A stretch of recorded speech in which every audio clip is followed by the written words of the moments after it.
जय हिंद दोस्तों। मैं धीरज फुलमती सिंह बिंदास धीरज में आपका स्वागत है।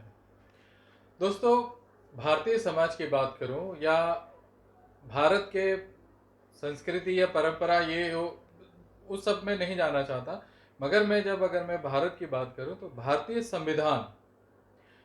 संविधान भ्रष्टाचार को बढ़ावा नहीं देता।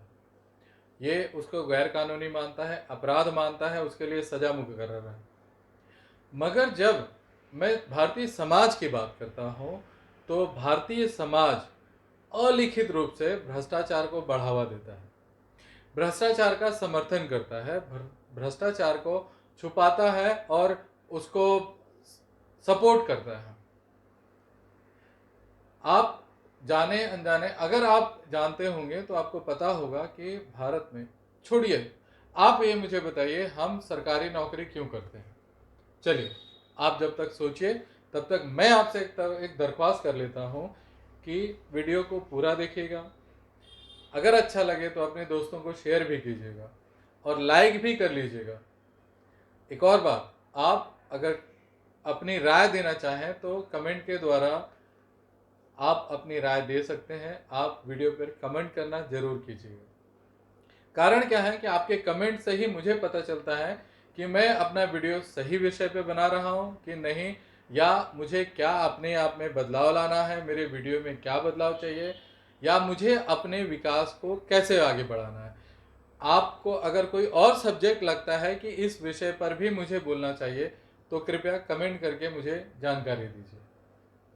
दोस्तों, मैं भ्रष्टाचार की बात कर रहा था। भ्रष्टाचार, भले ही भारतीय संविधान इसे एक अपराध की संज्ञा देता है, अपराध मानता है, मगर हमारा भारतीय समाज भ्रष्टाचार को आज भी अपराध नहीं मानता। मैं आपको बता रहा था कि वीडियो शुरुआत में ही मैंने आपसे पूछा था कि हम सरकारी नौकरी क्यों करते हैं। तो उसका कारण मुख्यतः ये नहीं है कि सरकारी नौकरी में कोई बड़ा ध्येय है, क्या बड़ा जोश होता है, बड़ा नहीं। अधिकांशतः लोग सरकारी नौकरी इसलिए करते हैं कि 60 साल की उम्र तक बिना किसी रोक टोक के नौकरी चलती रहती है, तनख्वाह मिलती रहती है, कुछ मामलों में पेंशन भी मिलती है। दूसरा और जो मुख्य कारण है वो ये है कि सरकारी नौकरी में भ्रष्टाचार बढ़ चढ़ कर है। टेबल के नीचे से पैसा बहुत ज़्यादा कमाया जा सकता है। पैसे की लालच और लालसा दोनों ही आपको सरकारी नौकरी की तरफ मोड़ती है। अधिकांश लोग सरकारी नौकरी, या आप देखते होंगे कि लड़की का बाप कौन सा जॉब ढूंढता है, वो सोचता है कि सरकारी नौकरी ज़्यादा से ज़्यादा मिले। वो इसलिए नहीं कि उसका दामाद आलसी है और सरकारी नौकरी कर रहा है, वो इसलिए ढूंढता है कि तनख्वाह सुरक्षित है, 60 साल का उम्र सुरक्षित है, और उसके बाद टेबल के अंदर नीचे से कमाई काफ़ी हद तक अच्छी है, जिससे वो अपनी दैन दिन की जो रोज़मर्रा की जो ज़िंदगी है उसको अच्छे से लेविश लाइफ या लग्जरियस लाइफ करके वो जी सकता है। इसलिए लोग सरकारी नौकरी ढूंढते हैं। मैं ये नहीं कह रहा हूँ कि सभी नौकरियों में या सरकारी नौकरियों में ही भ्रष्टाचार है, मेरा ऐसा कतई कहना नहीं है।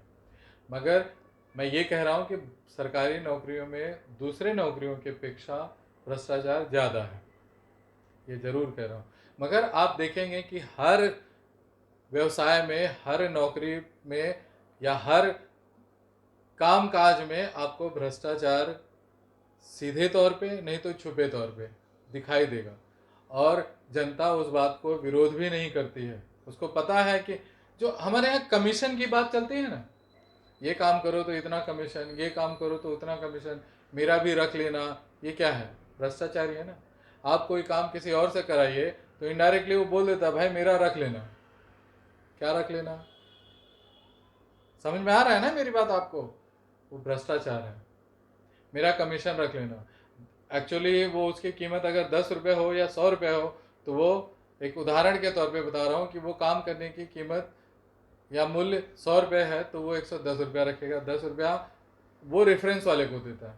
अगर नॉर्मली अगर हम बात करें तो हमें डॉक्टर लोग दिखाई देते हैं कि पैथोलॉजी के लिए वो उनका कमीशन बंधा होता है, सोनोग्राफी के लिए उनका कमीशन बंधा होता है, किसी बड़े अस्पताल में रेफ़र कर रहे हैं तो कमीशन बंधा होता है, पैथोलॉजी के लिए कमीशन बंधा होता है, दवाई के लिए उनका कमीशन, मतलब वो जो भी वो अपने अस्पताल से किसी दूसरे अस्पताल में रेफर कर रहे हैं तो भी उनका कमीशन बंधा होता है, सामान्यतः ये माना जाता है। मगर आपको पता है इलेक्ट्रिशियन भी यही करते हैं। इलेक्ट्रिशियन को अगर आप बोल दो मेरे यहाँ पेंटिंग करवानी है तो वो पेंटर लेके आएगा और पेंटर को आप बोल देगा भाई मेरा खांचा रख लेना। खांचा क्या है? मेरा कट रख लेना। कट क्या है? मेरा कमीशन रख लेना है, मतलब भ्रष्टाचार।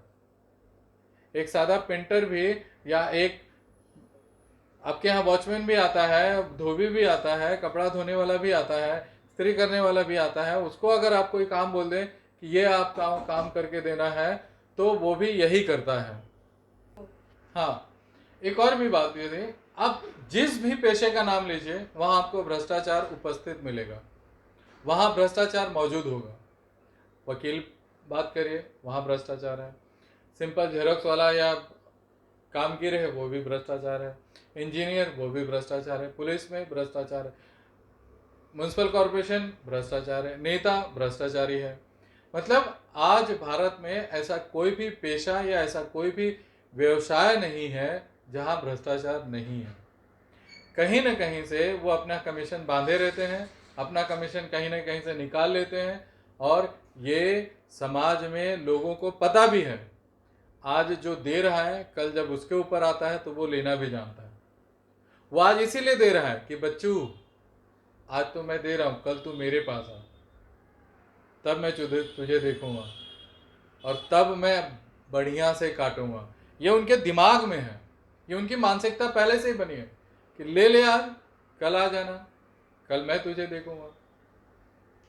दूसरी, अगर जो नहीं ले रहा है वो भी दे जरूर रहा है, जिसकी हैसियत लेने की नहीं है, जो साधारण आदमी है, आम आदमी है, वो भी मजबूरन देने को तैयार है, वो देना पड़ता है उसको। ये भ्रष्टाचार का बढ़ावा है, उसका वो विरोध नहीं करता। पुलिस कंप्लेंट नहीं होती है, सरकार के पास कोई निवेदन या कंप्लेंट नहीं जाती है, कोई विरोध नहीं होता है। और तो और आप देखिए, एंटी करप्शन ब्यूरो जो है वो भी साल में शायद ही 2-4-10 बार एक्टिव होता है, अदरवाइज वो हाथ पे हाथ धरे बैठे रहता है। उसको पता है कि हर जगह काम गलत हो रहा है, मगर उसके पास दरख्वास्त लेके आए कौन, निवेदन कोई जाता ही नहीं है, डर के मारे। उनको भी एक्सेप्ट है कि भाई 2 रुपया नहीं दूंगा तो मेरा काम होगा नहीं, और अगर मैं एंटी करप्शन ब्यूरो में चला भी गया, सरकार ने एंटी करप्शन ब्यूरो भ्रष्टाचार को रोकने के लिए बनाया, उसके बावजूद भी लोग अपना निवेदन या अपना विरोध वहां दर्ज कराने नहीं जाते हैं।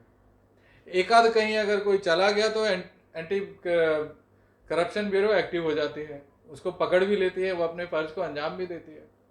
मगर क्या, ऊंट के मुंह में जीरा, बस उतना ही काम होता है।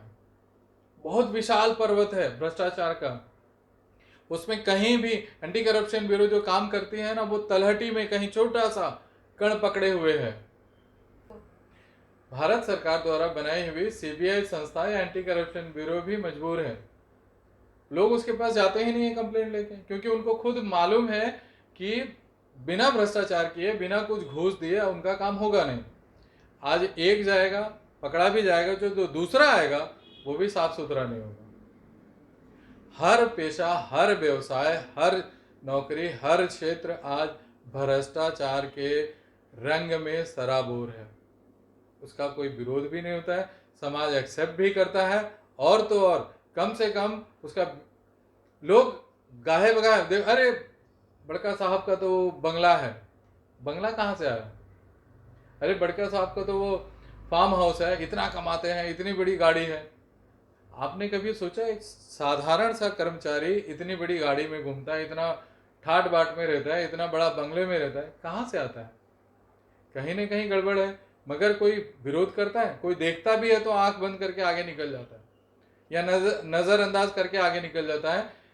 यानी कि भ्रष्टाचार को वो विरोध नहीं करता, काहे बगाहे उसे वो कबूल कर चुका है, और हमारे समाज में भ्रष्टाचार शामिल हो चुका है। ये हमारे समाज के अंग में घूम रहा है, तैर रहा है, फैला हुआ है, और इसका इसीलिए विरोध नहीं होता है कि एक अंग कटेगा तो दूसरे पे प्रभावित होगा, दूसरा अंग कटेगा तो पूरे शरीर, मतलब पूरा शरीर ही कैंसर ग्रस्त है भ्रष्टाचार के नाम से। भ्रष्टाचार से पूरा ही पूरा, हमें पूरा खून साफ करना पड़ेगा अगर आपको भ्रष्टाचार बाहर निकालना है। मगर मुझे आने वाले भविष्य में ऐसा लग नहीं रहा। मगर भ्रष्टाचार है, ये हमारे समाज ने, हमारे संविधान ने तो नहीं कहूँगा, मगर हमारे समाज ने, हमारे लोगों ने इसका समर्थन किया है, इसका सपोर्ट कर रहे हैं और इसको दबे कुचले कबूल भी कर रहे हैं।